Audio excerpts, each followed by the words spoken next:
lojaray saina fatisandry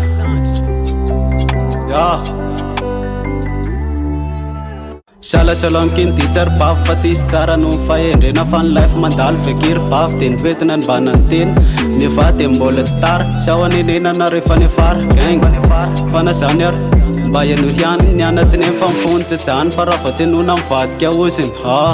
teo tsy fitiavana ny antiny reny fa fananarana jitseo very ka tiky raha tsapana rory bafa fitiavana daholo ny antiny reny ka za tasalan'ny rano mitondrika eny ambony gisa ny anatsy neny tsy haina zandry kely de tsy hanina vaviteny fa matoa za migosy de tsy te hanina bavovery fa naboay kely tsy hahiverana ny tsy hiteny ka oky zay ny ditsa sy ny refo mba ho reharehaneny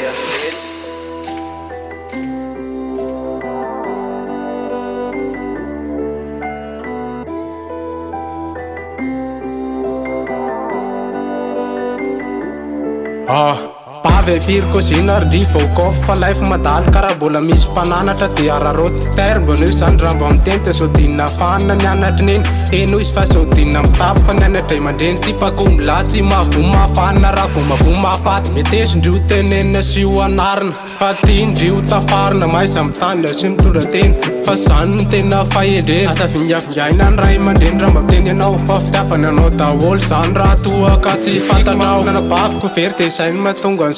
sandry kely tsy maintsy miteny ditsakery bavy tsy hitondra sofa ratsy velively kaisa mamaika ny anao foana mity tananao mbola tsy ampytony miandrasa fa mbola ho avy ny fotoana drasa fa tsy mbola lery sao animbanimba teny mianara de mpanjiny no avy fa za maimaika ny anambady mba eno zany raha mba milaza sao tatso mipatsaray tsy mivavy eno i raha mba miteny ry daty fitiavany anao zany fa zakaky zay mahatonga sy bety mitabataba ka za raisina hoe tsy fitiavany zany fa tiany zany mba tonga mitanjony riny no ianao ny sitrony rano sy tiny taty dio le anatra sy ry data fa iny tsy mitaky volana rembe aminao izy hoe valipapely fa ny anybagatany akiry bavy de fahendrena